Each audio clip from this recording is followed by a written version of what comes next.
Acompanhe a parceria em todas as redes sociais.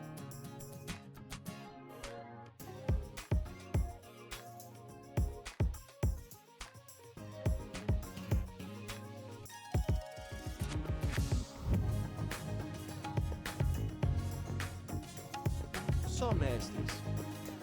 Aqui, o papo é de especialistas.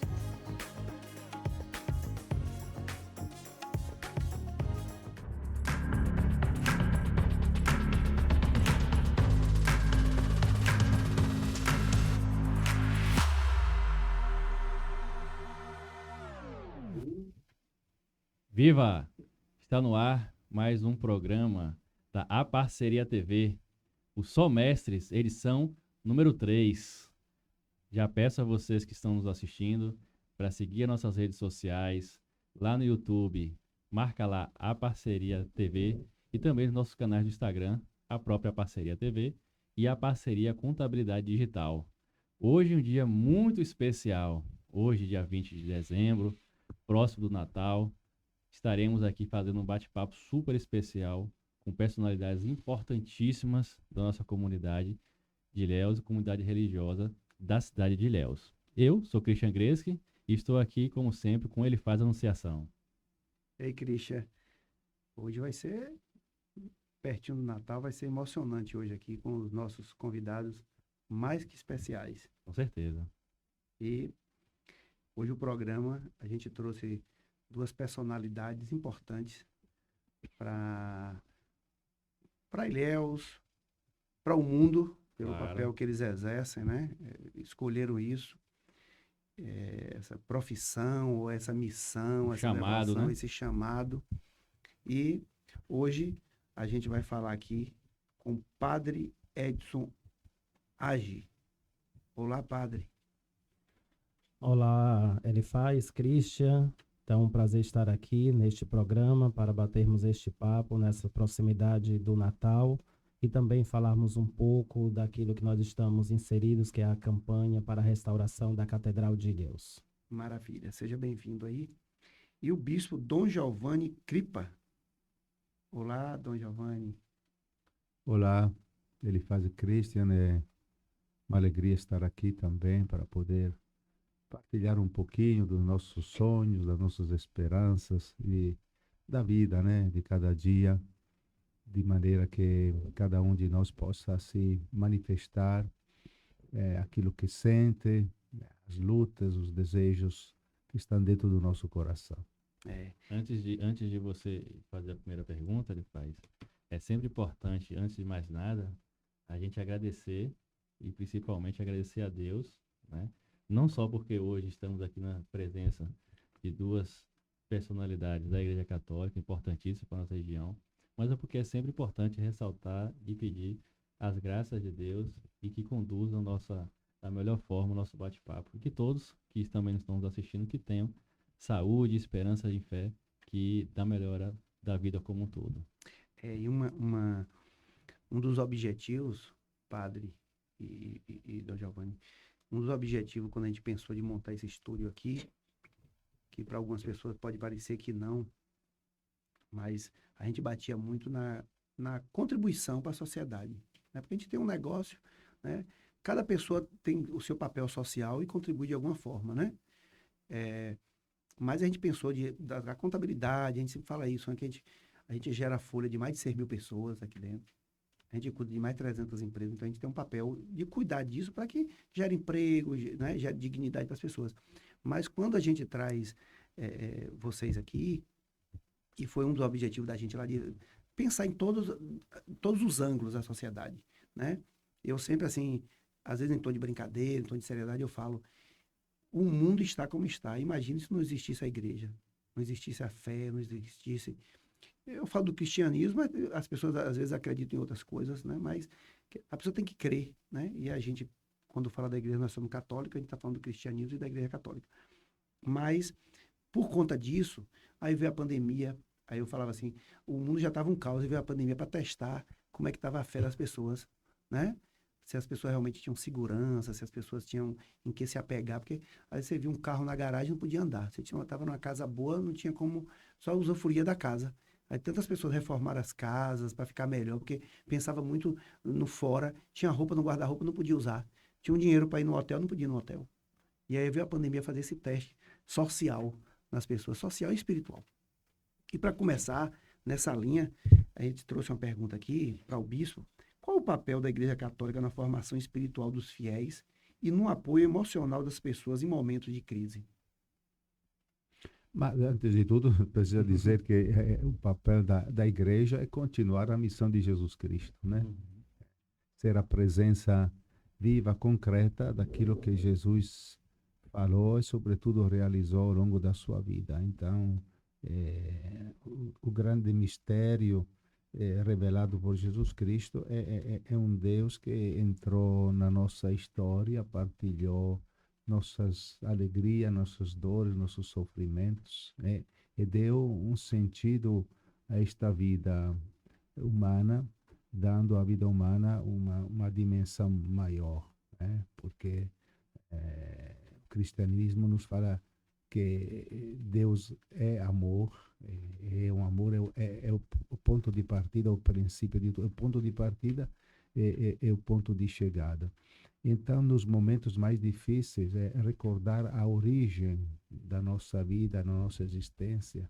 Se tudo brota, nasce do amor de Deus, o sentido da nossa vida está nesta direção. Então, nos momentos de crise, de dificuldade, lembrar isso e, sobretudo, experimentar isso, porque a fé não é uma ideia, né? A fé é acreditar na pessoa de Jesus Cristo, o Verbo de Deus que se fez um de nós. Então, isso aqui nos enche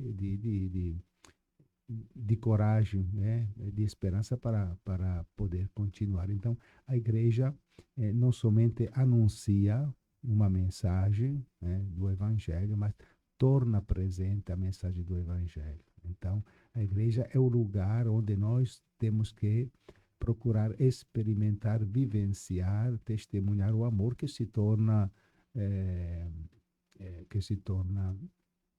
solidariedade, que se torna relação, que se torna uma forma de viver a vida mais justa, mais fraterna. Então, é tudo isso. Então, o papel da igreja é muito importante nisso. Ser, eu diria, através de uma palavra um pouco mais interna da igreja, ser sacramento, isto é, sinal, algo que indica, e instrumento, algo que realiza. Então, a igreja sinaliza o amor de Deus, indica, mas também torna presente o amor de Deus. Então, isso facilita um pouquinho, muito a nossa vida, a nossa existência. Maravilha. É verdade. E esse amor de Deus, a presença de Deus, a gente fala muito também que está nas nossas ações do dia a dia, né? Que é muito importante ter esse alicerce religioso, né? Só que o mais importante é a prática disso.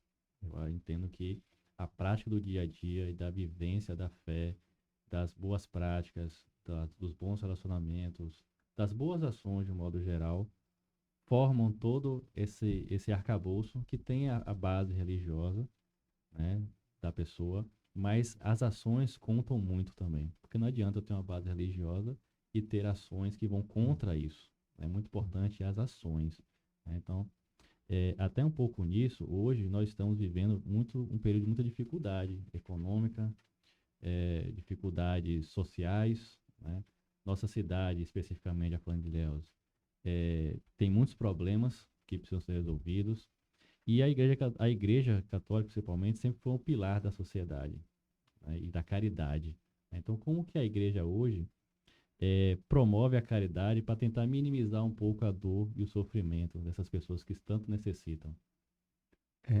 Nós partimos sempre daquela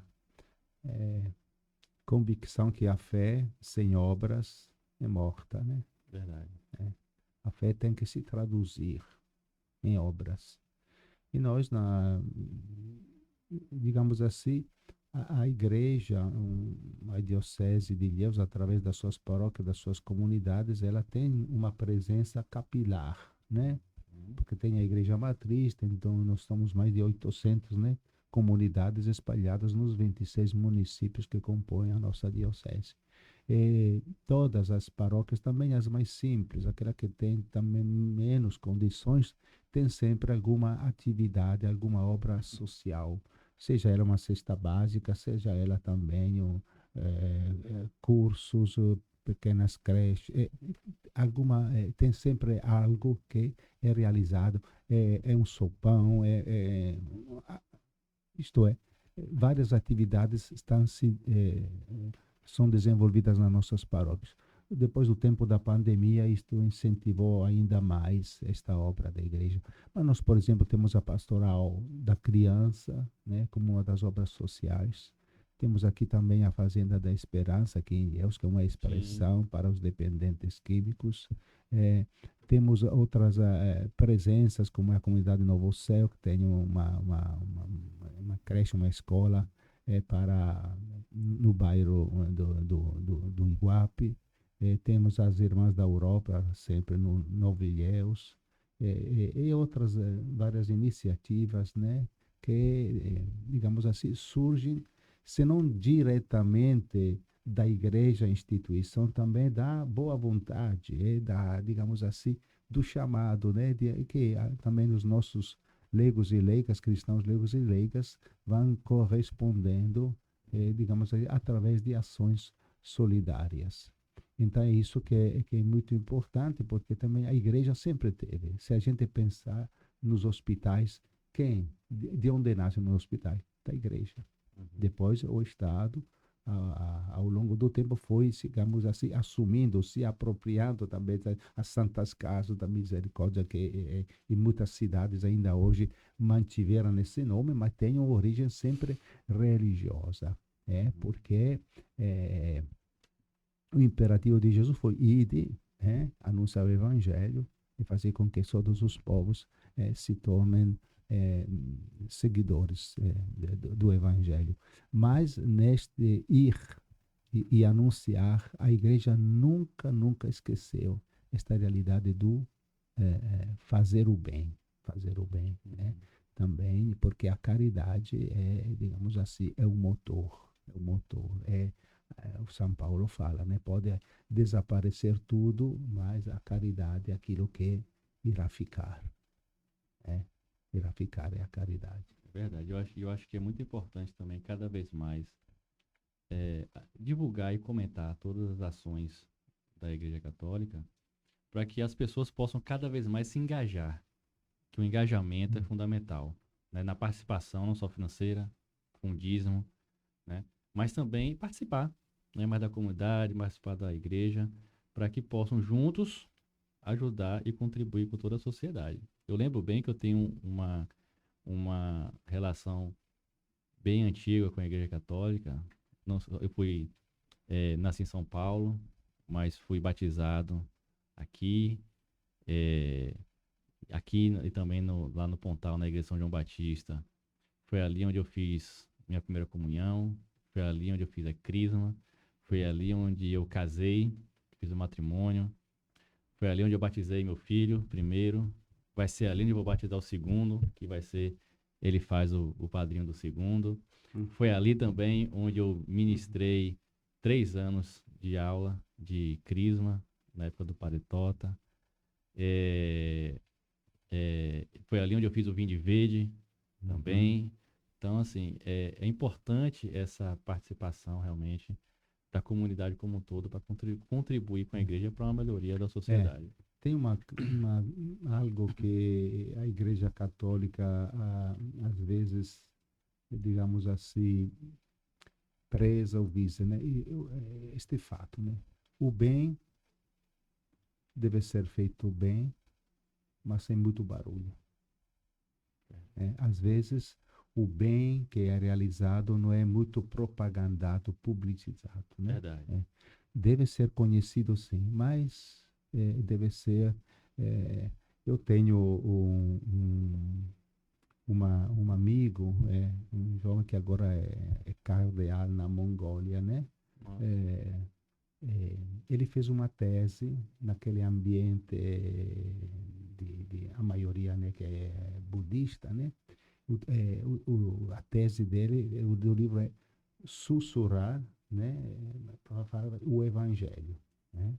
Não precisa o evangelho ser gritado, né? Mas deve ser uma proposta, Uhum. não é uma imposição o evangelho, Exatamente. é uma proposta que deve ser colocada com muito amor, com muito carinho, com muita firmeza. Então, o bem ele não precisa de barulho, né? Porque tem muitas coisas que estão acontecendo assim, às vezes no silêncio, na penumbra, mas é o bem que avança.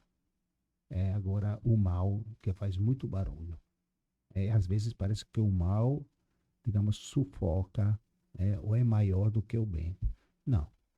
Tem muito bem que está acontecendo no silêncio, na penumbra, mas isso está. Este é o Evangelho. Só lembrando que dentro aqui da cidade de Ilhéus, nós temos hoje mais de 12 projetos e ações sociais e que este bem é extensivo a todas as pessoas. Todos aqueles que procuram a creche, a Fazenda da Esperança, a Casa das Irmãs, ali no Banco da Vitória, O abrigo, o abrigo, São a Vicente Pastoral da também. Misericórdia. É. Então, é aberto para todas as pessoas, independente de onde que vem, qual a fé que professa ou se não professa. Então, é este bem ou a caridade da igreja que é extensiva e atinge a todas as pessoas. Maravilha. A próxima pergunta que eu vou fazer para o bispo está ligado à fé. E quando eu falo de fé, eu penso em fé, eu lembro muito da figura de minha mãe. Que minha mãe, eu até falei com vocês aqui antes de começar, que ela saía lá de Nova Canaã, ela, a mãe dela, as irmãs, há muito tempo atrás, para vir aqui para a Catedral de Ilhéus. Então, é marcante também estar aqui com vocês, como as figuras que estão à frente da igreja, da Catedral de Ilhéus. E quando eu falo de fé e dou o exemplo da minha mãe tem uma história linda. Ela, além de ser parteira, naqueles anos 60, 70, fez mais de 100 partos. Ela ainda criou 8 filhos de meu pai e criou mais 12 dela, na zona rural. E hoje a gente vê tanta coisa assim que às vezes a pessoa reclama por tão pouco, né? E o que aquela mulher passou naquele tempo? Com pouco recurso, com dificuldade, e ainda achava tempo. Eu até brincava, como é que ela achava tempo para no meio da noite alguém vir com um animal, levar ela até no alto das montanhas para fazer parto. É só a fé mesmo, que não tem outro nome, né? Não tem, é o quê? Não ganhava para aquilo. Ela que levava os instrumentos, as coisas ali, as injeções que ela tinha guardado. É uma grande história. E aí, bispo, a gente trouxe essa questão dessa pergunta aqui. Em momento de crise, incerteza, o que o senhor diria para as pessoas que estão perdendo a esperança? Como a fé pode ser uma fonte de conforto para essas pessoas? E tá aí o jubileu de 2025, o Jubileu da Esperança chegando, sendo lançado semana que vem. Traz um pouco disso para a gente. Olha, tem o título da bula de indição do jubileu. O Papa Francisco escolheu uma passagem de Romanos 5:5. A esperança não decepciona. Nunca. Porque a esperança tem nome. É uma pessoa, é Jesus Cristo. Então é a partir dali que se fundamenta a nossa esperança. Nossa esperança não é, digamos assim, a atitude de uma pessoa que fica ali sentadinho, de braços cruzados, esperando que algo de novo, de bom e de extraordinário possa acontecer na vida. Não. A esperança tem fundamento na pessoa de Jesus Cristo. Então, na medida em que nós enraizamos nossa vida na pessoa de Jesus Cristo, a esperança não é algo que vai acontecer no futuro, mas algo que já acontece e que vai tomando forma aos poucos, ao longo da nossa vida e da nossa existência, né? Então, é interessante que também eu sempre, quando penso nessa realidade, lembro sempre uma expressão de São João Crisóstomo, um padre da igreja, que viveu ao redor do quinto século, que dizia que existem duas categorias de pessoas, né, ao longo da história: os filhos do Cronos e os filhos do Kairos. Ele falava grego, então Cronos e Kairos são dois termos para dizer o tempo, né? Então existem os filhos do Cronos. O que é o Cronos? O Cronos é o tempo matemático, né? Segundo igual a segundo, minuto, hora, dia, semana, mês, anos, séculos, tudo igual, tudo se repete, nada de novo acontece. Mas existem também os filhos do Kairos. Que tempo é o Kairos? É o tempo de Deus. 1000 anos é como um dia que passou. Então, o tempo é o acontecer de Deus. Não tem um minuto igual a outro minuto, um segundo. Não. Porque em cada momento da minha vida, Deus está presente. Então, a esperança parte desta ideia. É que Deus está presente concretamente na minha vida, na minha existência. Então, eu sou chamado a ser um filho do Kairos. Qual é o tempo que eu tenho? O passado? Não, já foi. Futuro vai chegar. Aquilo que eu tenho é o presente. Agora, É o agora.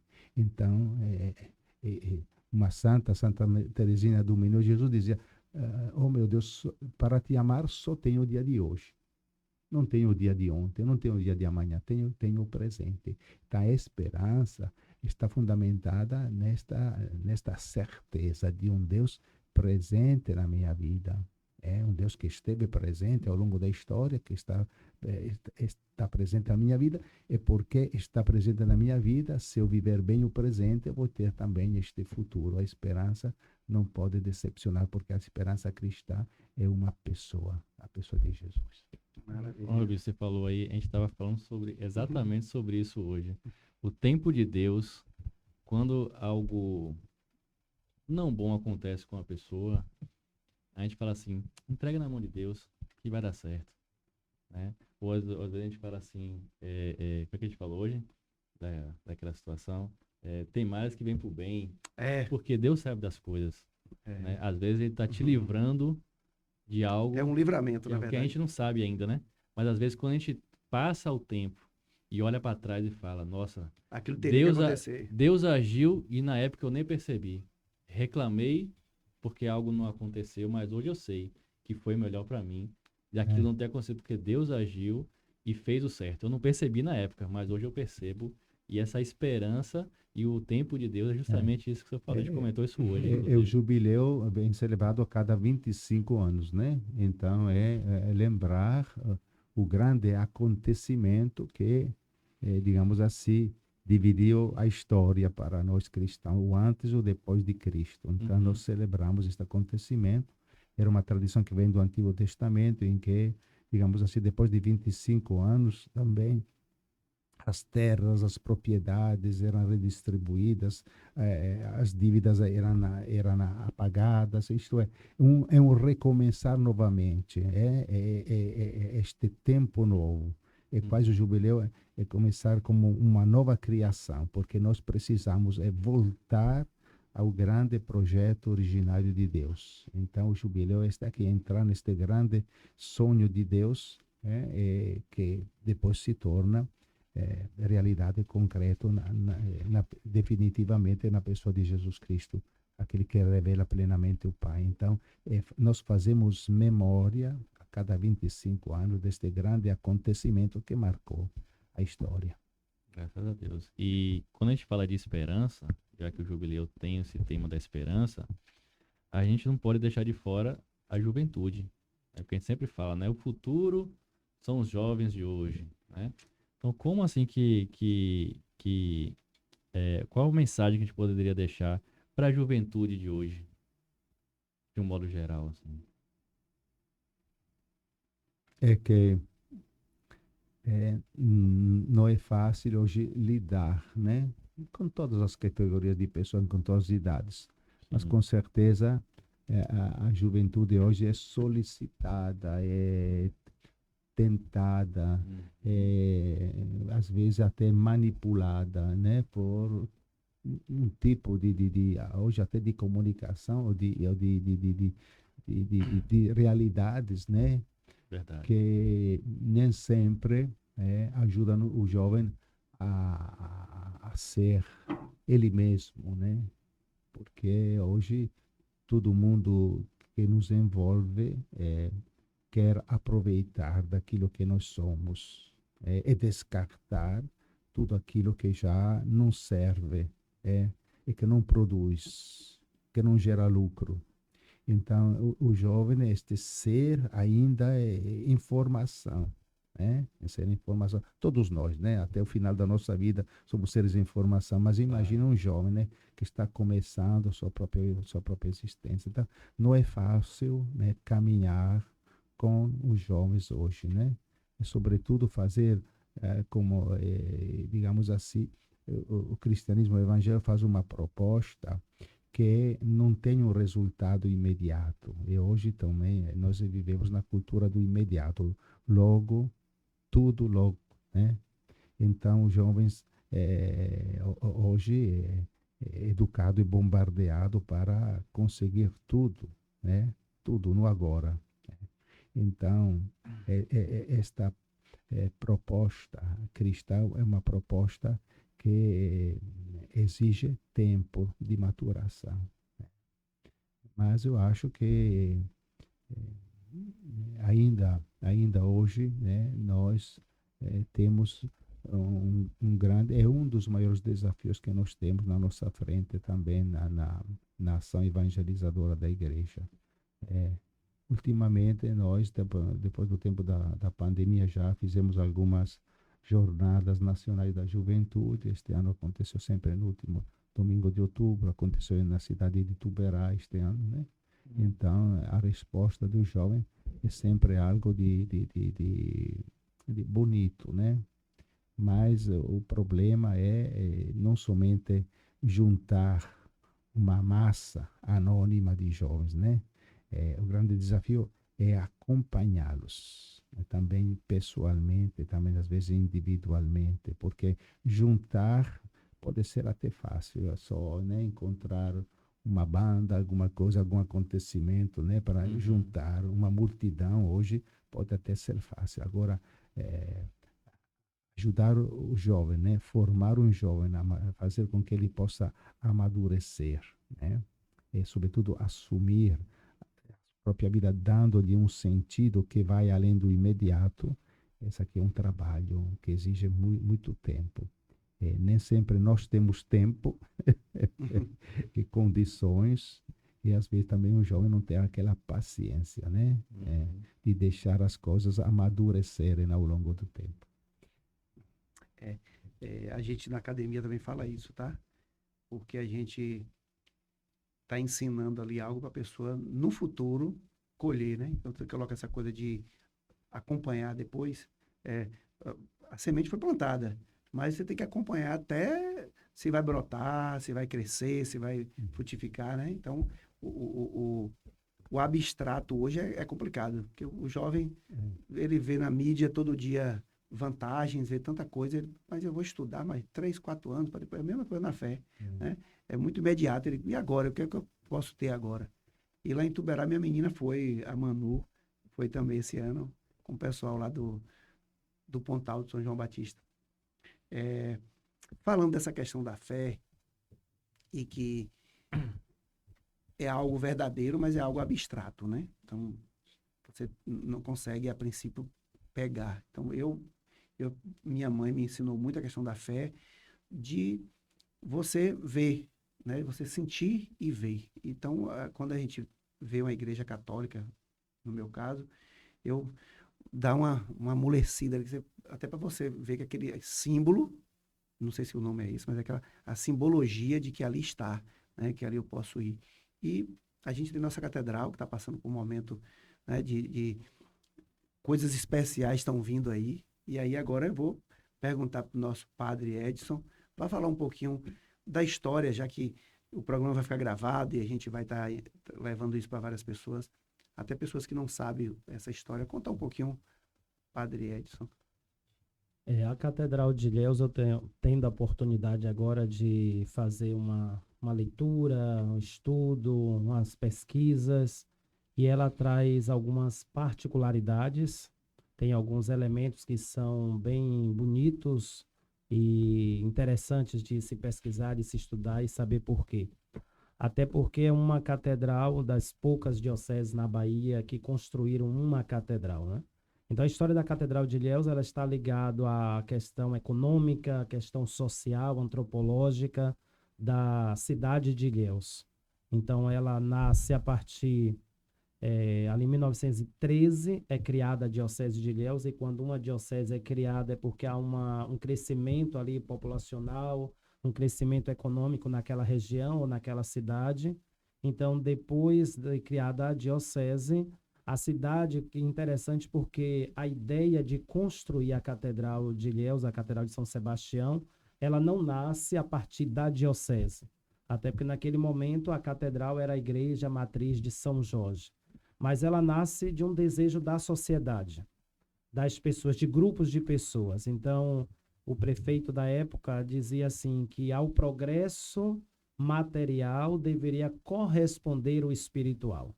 É a partir daí que surge a ideia de construir, é uma frase que está em alguns livros, uma catedral que fosse digna do povo de Ilhéus. Então, é a partir desta concepção Bacana. econômica, social, de desenvolvimento da cidade de Ilhéus que começa a pensar em construir uma catedral. Então, esse projeto ele começa ali em 1927, a discussão de como seria este projeto, onde seria construída a catedral.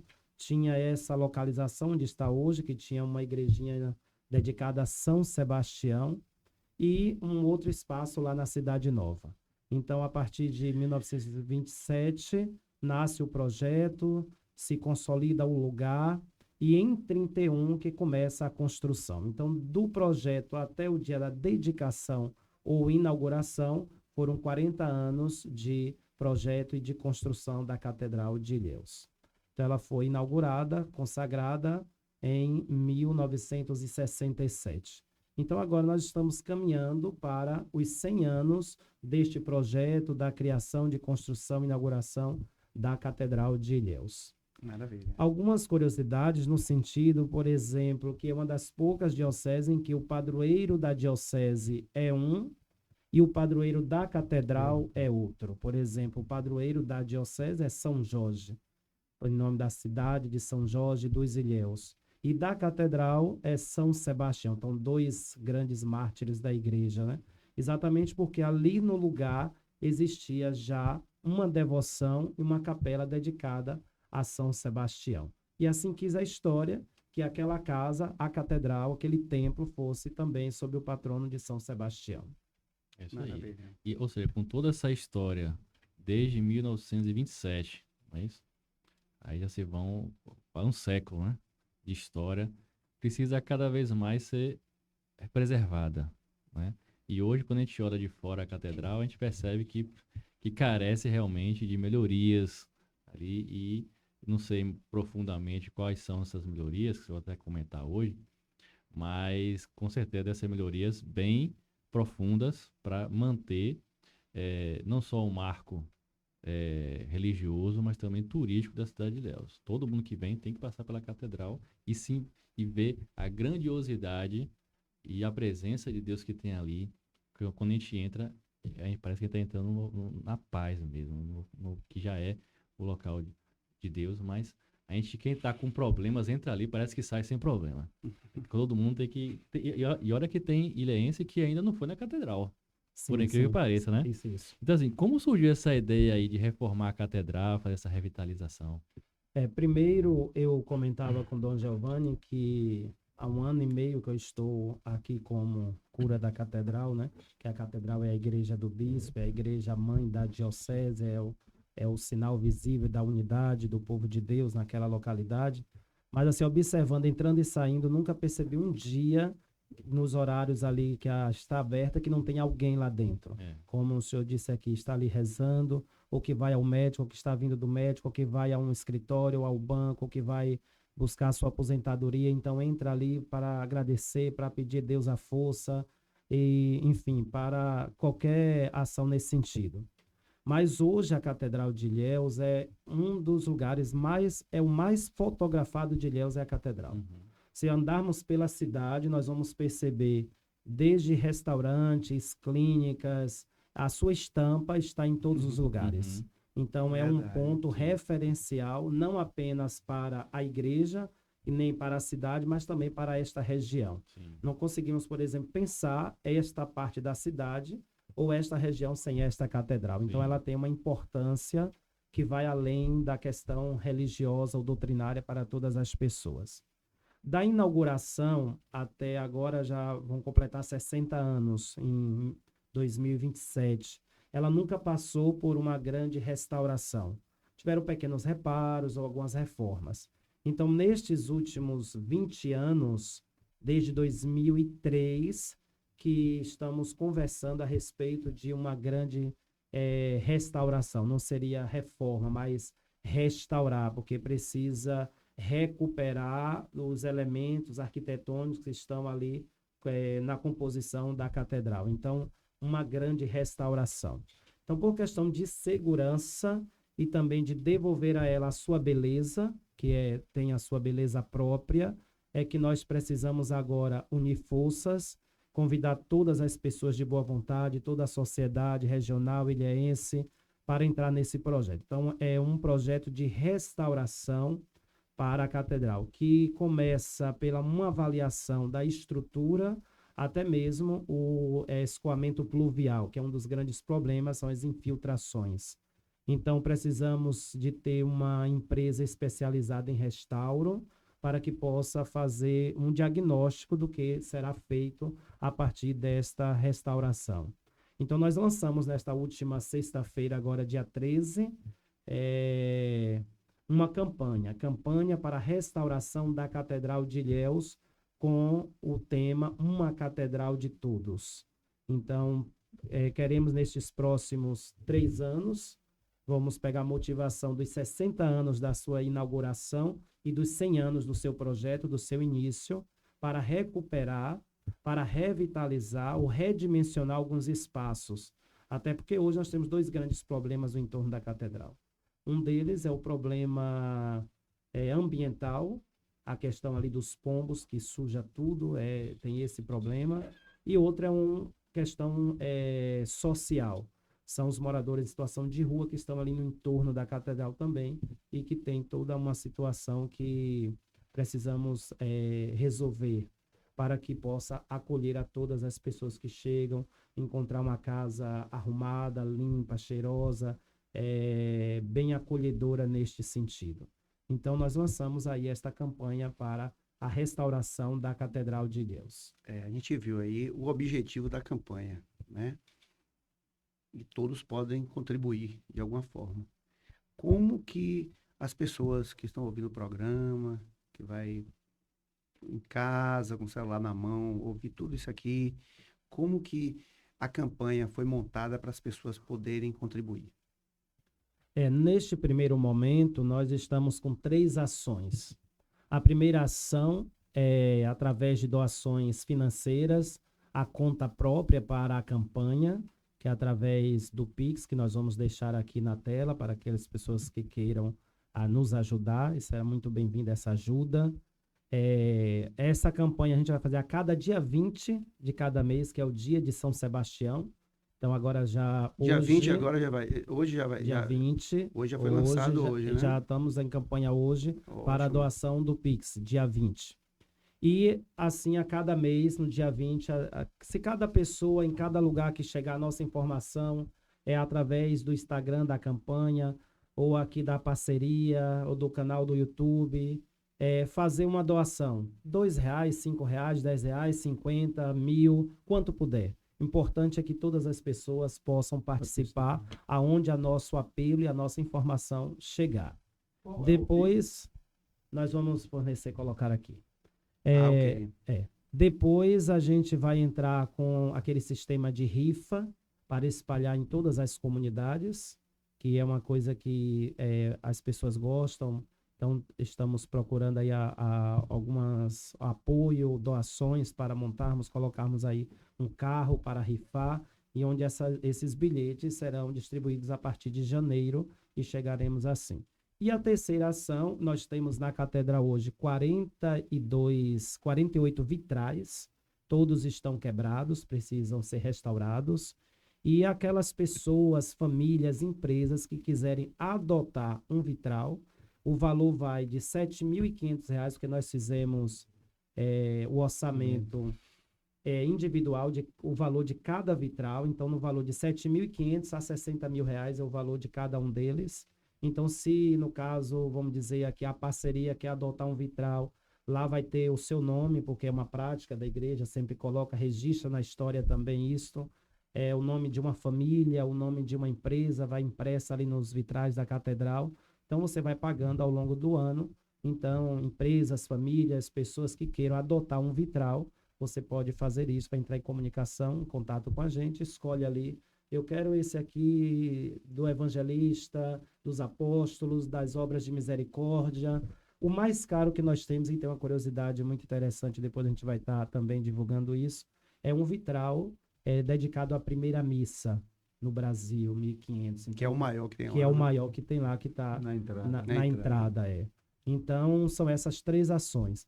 Esse Pix mensal a cada dia 20, a rifa que nós estamos elaborando e adote um vitral. São as ações iniciais. Mas depois viremos com outras, como algumas quermesses, jantares, parcerias de empresas que junto com os seus também vai pedindo essa colaboração. E com a graça de Deus e a intercessão de São Sebastião, nós vamos tocando esse trabalho. Aproveitar, padre, se o senhor pudesse falar, o celular, é um celular do Pix? Você tem. Mas vamos seguir, você pega para o Lucas já colocar para aparecer daqui para frente no painel ali, junto com nossas falas, para as pessoas começarem a fazer. Temos aqui no cardzinho. Pronto. E a parceria, né? Lá no finalzinho, o Christian, no fechamento, vai comunicar que foi até uma ideia que você já tinha pensado em algumas coisas, a gente pensou outra, né? Que pela sua fala, que a gente pensou para a comunicação não ficar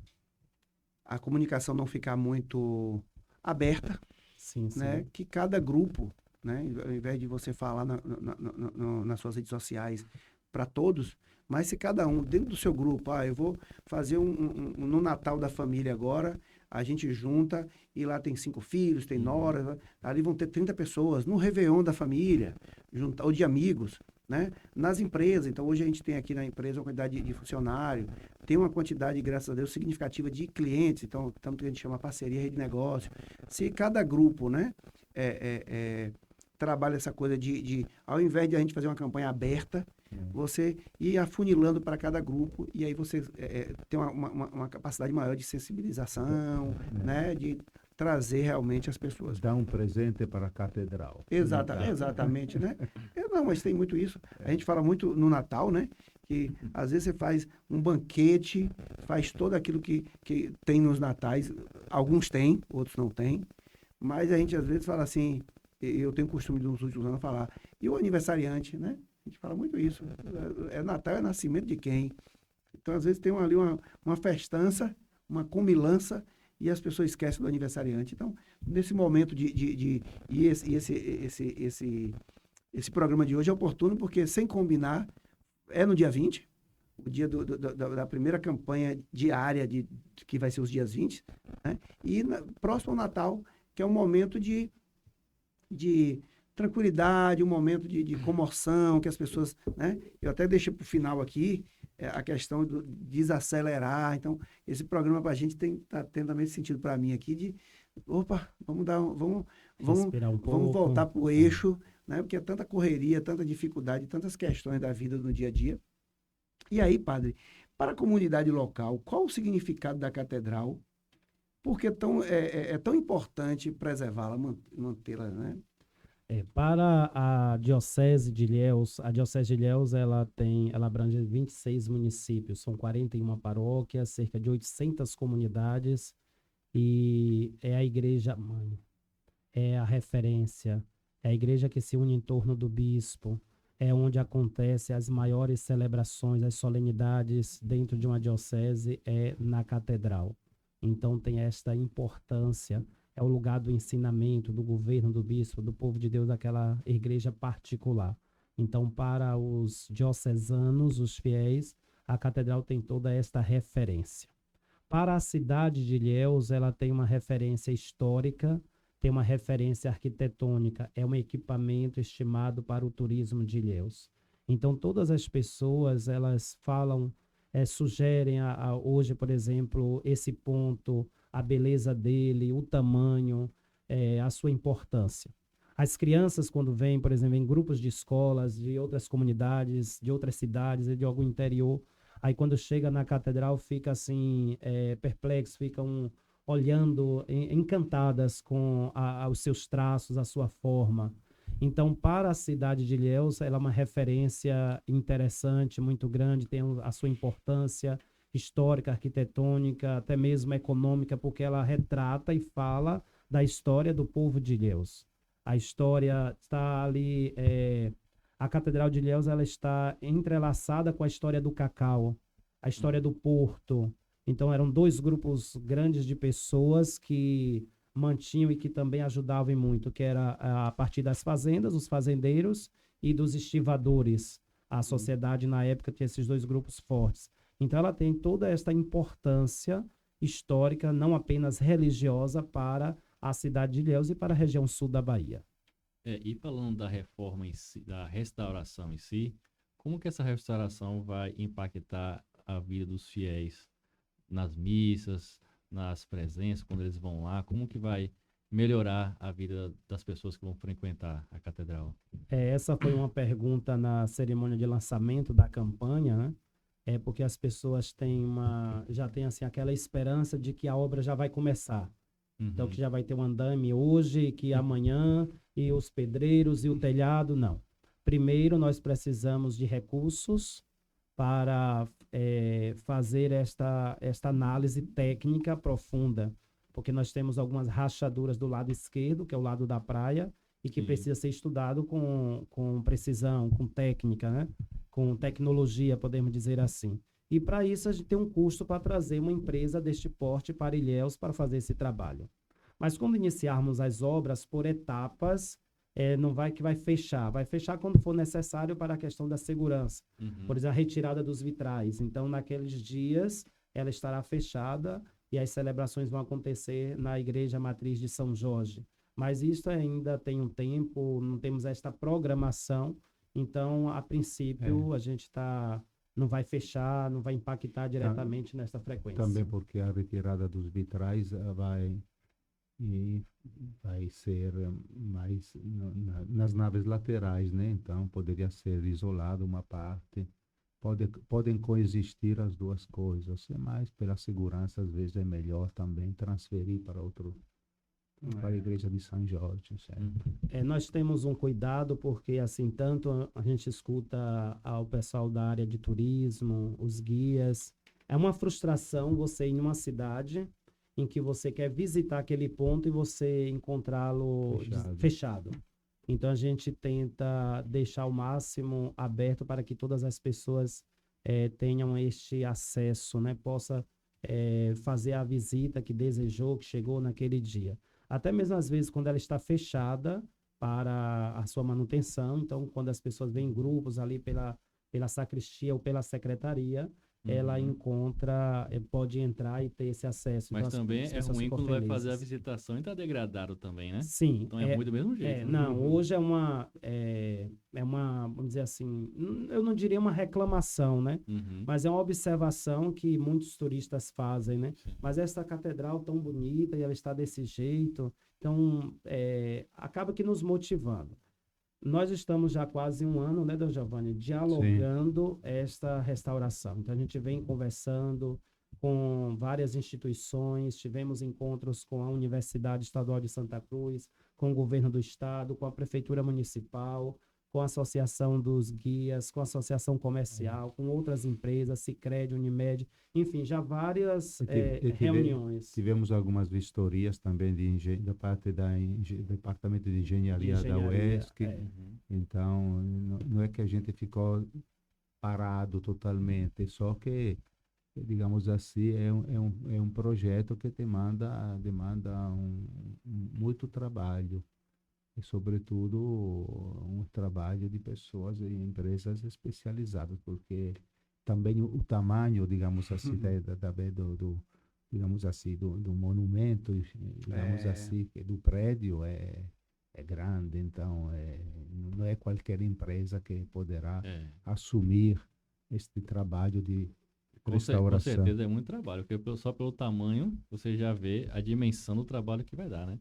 O senhor Padre até comentou em relação às melhorias específicas que precisam. Falou das infiltrações, falou dos vitrais, falou dos pombos, das pessoas que estão ali no estado de vulnerabilidade, né? Dormindo ali na catedral, frequentando. Da parte da praia que tem... Mas, especificamente, assim, existem outras questões assim, mais delicadas que precisam de restauração, também como imagens, como as pinturas, essas outras questões também precisam? Sim, sim. Por exemplo, a cúpula, que tem todo um pastilhamento, precisa ser recomposto. Os sinos que não tocam mais, que são sinos antigos, são bonitos, precisam ser revitalizados. E quando a gente fala de requalificação em alguns pontos, um exemplo, nós não encontramos ainda, não sei se ainda existe, o projeto, a planta da catedral. Mas não encontramos. Nos arquivos, não, em canto nenhum a gente encontrou. Não sei se tem em algum lugar, creio que sim, vamos achar um dia. Mas, por exemplo, nós não temos banheiros. Então, toda vez que chega, por exemplo, um grupo de pessoas, desce do ônibus, que procura ali, nós temos um banheiro improvisado na torre e um banheiro no fundo do salão. Para uma casa deste tamanho, que acolhe tanta gente, uma celebração, por exemplo, com 1.500 pessoas, não tem. Então, a gente precisa agora pensar em requalificar algum desses espaços para ter um banheiro. Na época, não se pensava em acessibilidade. Desenho universal. Então, aprendendo essas coisas todas hoje com arquitetos, engenheiros. Então, a gente precisa também pensar nesta questão de acessibilidade, um banheiro em que todas as pessoas possam utilizar. Nós temos subindo a escada. Então, é complicado, é difícil. Então, são essas melhorias. Também a secretaria da catedral, hoje nós temos uma sala que é improvisada. Então, já com alguns arquitetos, passamos um dia lá dentro, olhando tudo. Então, dá para a gente fazer uma requalificação destes espaços, sempre pensando em acolher bem os fiéis e os visitantes. Depois tem outro elemento para ser considerado, que é mais histórico, mas que depois influi digamos assim, na arquitetura religiosa, sobretudo na parte litúrgica, que o projeto foi feito pensando numa igreja pré-Concílio Vaticano II, né? Praticamente. E depois, quando inaugurada, é logo depois, 2 anos depois que termina o Vaticano II, 67. Tem que readequar, né? Readequar, por exemplo, o presbitério, porque ali já tem, por exemplo, o altar-mor com todo o sacrário, quando já tem uma capela agora do Santíssimo à esquerda, olhando o presbitério. Tem a questão toda da cátedra, do bispo, isto é, tem que repensar um pouquinho esta parte, digamos assim, da arquitetura litúrgica no que diz respeito ao presbitério. Depois tem todos os outros elementos que, logicamente, continuarão, né? Por exemplo, todos esses altares laterais. Hoje, numa igreja pós-Concílio Vaticano II, não teria mais, mas tinha esses altares laterais, como o próprio santo, onde também os padres, antigamente, cada um celebrava a sua própria missa. Não tinha essa, digamos assim, ideia da concelebração, quando o bispo, mas cada um celebrava a sua própria missa. Tem uma característica, digamos assim, de uma igreja, digamos assim, mais antiga do que na realidade na nossa catedral, né? Foi pensada com um projeto antes do concílio e depois termina a construção durante o concílio. Então são esses elementos que a torna especial, que tem uma história bonita, enriquecida, porque traz esses aspectos também, por exemplo, da história da igreja, né? Então tudo isso será restaurado, né? Redimensionado algumas questões para que possamos assim melhor acolher a todos. De forma breve, padre, está aí a campanha, né? Tem toda uma estrutura, Fala para a gente um pouco de como que é essa estrutura de controle de tudo isso. Quem vai gerenciar recursos, quem vai acompanhar o andamento da obra, questão de segurança, questão a questão que você falou até de contratar alguém de fora, a questão histórica, né, de conservação. Como é que você montou isso aí? Já montou, né? Pronto, nós já tivemos. Primeiro, eu acredito que vale a pena todas as pessoas participarem, de um modo ou de outro, se envolverem, porque é um bem de todos e fica aí uma coisa bonita para as próximas gerações, podemos assim dizer, né? 100 anos, nossos antepassados e hoje a gente, e fica aí uma obra para mais 100 anos. E a estrutura, nós montamos algumas comissões com membros da igreja e da sociedade. Nós instituímos nesta última sexta-feira estas comissões. Abrimos uma conta específica para a campanha e que será gerenciada por este escritório, diga-se de passagem, pelos senhores. A contabilidade nossa será aqui. E tem esta comunicação a partir do Instagram da Diocese, da paróquia e da própria restauração. Então, são 5 comissões: comissão de recursos, comissão financeira, comissão política, comissão de eventos, para poder movimentar a campanha. Mas tudo isso será divulgado, conhecimento de todas as pessoas estarão lá disponíveis no nosso Instagram. Então, será desta maneira que foi montada esta campanha, para termos a segurança, credibilidade também, que as pessoas podem ter o conhecimento do que está acontecendo. Por exemplo, hoje alguém perguntou: padre, já tem quanto? Já temos 8 dias que nós abrimos e divulgamos, né?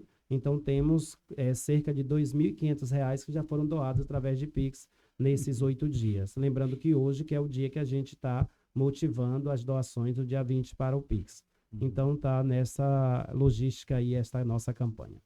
Então, a gente sempre pede para as pessoas... Lucas já colocou o Pix aí, né, na tela. Pode colocar de novo. Vamos sempre divulgando aí o Pix. Pedir às pessoas que estão assistindo para se envolver bastante com essa campanha, ajudar da forma que puder ajudar, contribuir, né? Não só com dinheiro especificamente, mas também da forma que puder. Qualquer ajuda é importante, não, padre? Quanto mais engajamento da comunidade nós tivermos, como o senhor falou, é o que vai ficar para a posteridade, né? Para as próximas gerações, essa catedral maravilhosa que nós temos.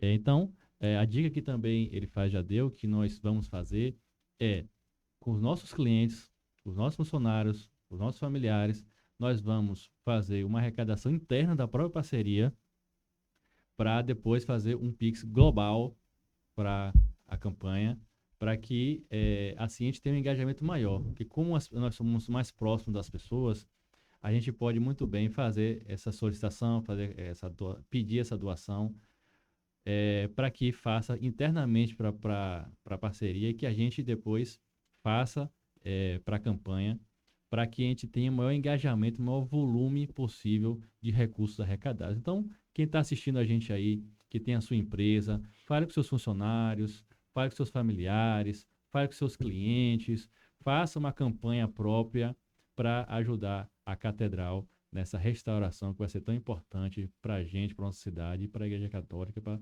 todo mundo, vai ser muito importante. Padre, você tem alguma meta de arrecadação? Você falou de 3 anos aí, né? Entre arrecadar, construir. Existe alguma meta de arrecadação e meta também de conclusão nesses 3 anos? É uma outra pergunta que muitos fazem, né? Geralmente, na nossa sociedade, a gente costuma brincar com mesa de milhões. A gente fala assim, né? Aqui tem uma mesa de milhões, aqui tem projetos de milhões. Então, não temos ainda, porque não temos esse projeto finalizado, o quantitativo. Mas os especialistas, eles sempre brincam, dizem assim, uma estimativa, né? Que nós precisamos arrecadar mais ou menos entre 5 a 8 milhões de reais para fazer esta restauração. Porque ela é uma restauração que demanda... Às vezes alguém pensa assim, vamos pintar. Não é só a pintura. A pintura seria...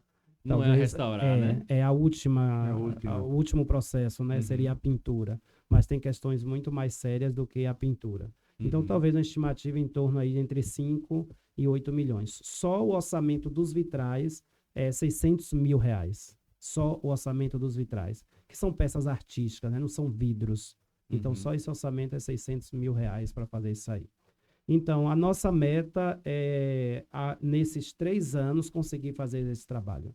Para que possamos, assim, Ilhéus entra agora chamado na década de ouro, né? Se prepara para os seus 500 anos de Sim. existência. E também a Catedral os seus 100 anos. Então, nós queremos, né? É uma meta nossa fazer esse trabalho nesses 3 anos para celebrar os 100 anos com ela totalmente restaurada. E entrar em Ilhéus com 500 anos e a catedral, esses 100 anos, vai ser um marco muito forte também para a nossa cidade, Com né? Que certeza. precisa realmente de uma motivação a mais, tanto na parte religiosa, na parte turística, precisa realmente desse marco. O senhor falou, padre, assim, para a gente já entrar já no encerramento do nosso bate-papo, a última pergunta em relação à restauração é desses incentivos. O senhor falou do nome que a pessoa pode colocar no vitral. Achei isso muito interessante, muito legal, né? Que é uma forma também de incentivar as pessoas a doarem. Então, além dessa, vai ter alguns outros incentivos ou forma de arrecadação para motivar a pessoa ou a empresa ainda mais a doar? Sim, porque é interessante os parceiros, né? Aqueles que estão nos ajudando, que motivam também outras pessoas. Uhum. E também a gente vai colocando. Então, no nosso material publicitário, por exemplo, agora para o bingo, para a rifa. Então, é interessante ter ali os nomes das empresas, das pessoas que estão patrocinando aquela rifa.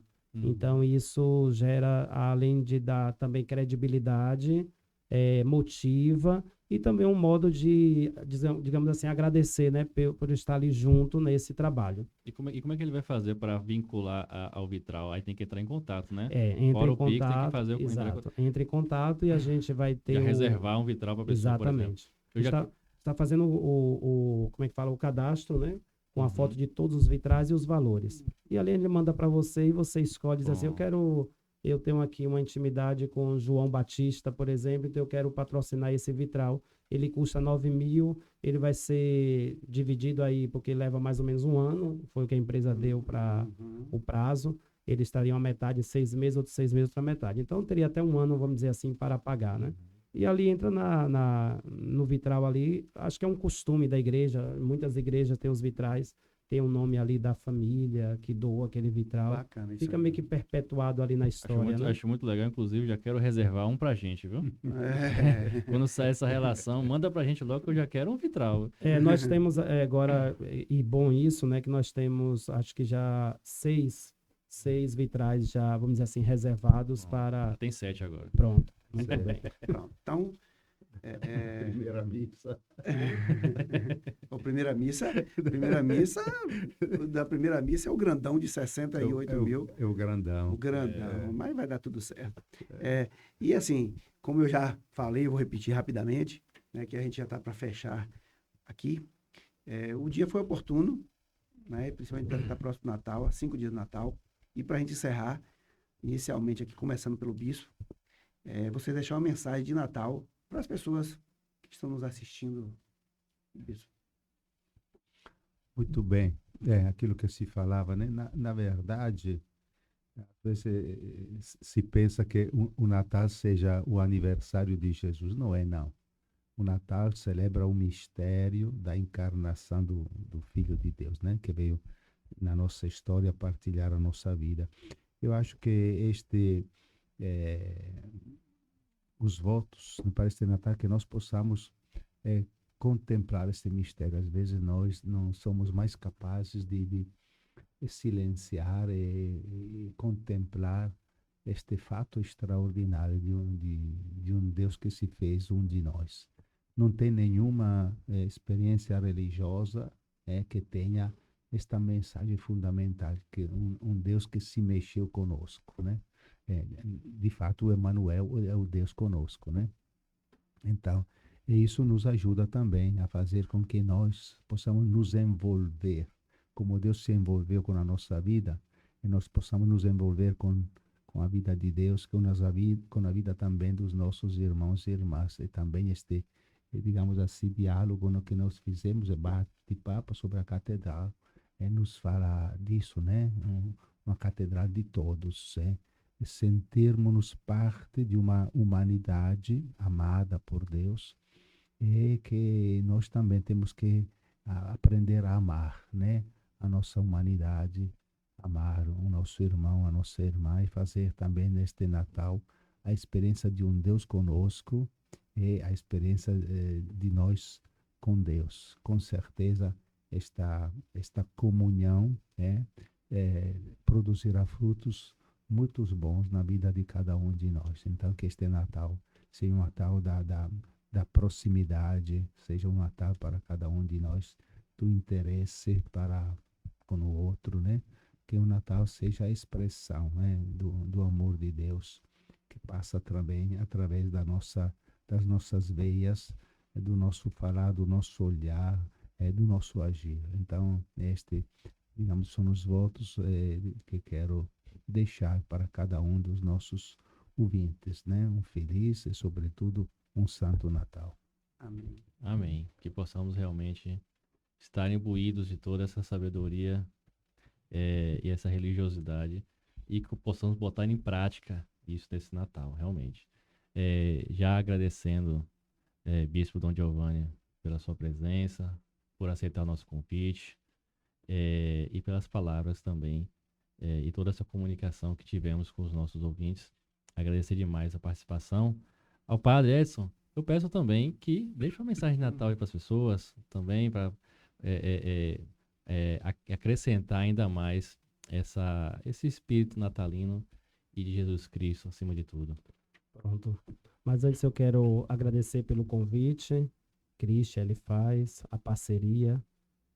Agradecer também por estar conosco, apoiar e motivar a nossa campanha, sendo multiplicadores também para os clientes desta casa, deste escritório e tantas outras pessoas também, né? Agradecer a todos aqueles que já estão envolvidos, se empenhando neste trabalho, compondo as comissões e também já sinalizando positivamente a contribuição, doação, ideias, diálogos e todos aqueles que estão também nesse momento nos assistindo, ouvindo este bate-papo. Nesse momento, acredito que algumas palavras ressoam dentro das igrejas e também na sociedade, no comércio, nas famílias, como amor, esperança, caridade, paz. Então, que estas palavras, elas tomem, assim, corpo na vida das pessoas e possam sempre renovar a cada um. Nós temos esta oportunidade a cada ano de sermos envolvidos por estes sentimentos e renovar o coração. E uma vez renovando o coração, renovar a vida de outras pessoas e da sociedade. Então, que possamos nos permitir ser envolvidos por estes sentimentos e ir mudando a vida das pessoas e da sociedade sempre para um bem maior. Então, agradecemos a todos. Muito obrigado. Valeu. E para encerrar, dizer que de muita alegria, mais uma vez, né, que assim, quando a gente projeta uma coisa, por mais que seja simples quem está assistindo aí, mas foi investimento, foi tempo, foi ideia. Aí no meio disso a gente ganhou um presente, foi conhecer Luca também, trazer ele para ajudar a gente nisso. E os últimos, assim, foram tão poucos programas, a gente está no terceiro, né? Mas se a gente encerrasse esse negócio de podcast, o que a gente já fez até agora, assim, para a gente e para contribuir, né? Quando eu estive ali, padre, no lançamento, que eu vi aquela foto daquelas pessoas, lá de antigamente, aquela foto preto e branco das pessoas ali próximo da catedral, eu falo, ó, tá marcado na história que daqui 100 anos alguém vai ver a foto da gente agora. Eu falo, pô, esses caras estiveram lá, ajudou. É muito bacana, né? Então é muita emoção e a gente está muito feliz de estar podendo contribuir com a sociedade, com a igreja e tê-los aqui, viu? Então, são com Obrigado. todas essas mensagens que a gente encerra o nosso programa de hoje. Espero que vocês tenham gostado. Que todos tenham um excelente Natal, que tenham Jesus Cristo vivo em cada um e que possamos sempre praticar os ensinamentos que aqui ele deixou. Então, que todos tenham agraciado esse programa, tenham gostado desse programa. Deixe os comentários aí nas redes, segue a gente nas redes sociais e até o próximo programa. Um abraço, pessoal. Valeu. Tchau. Obrigado.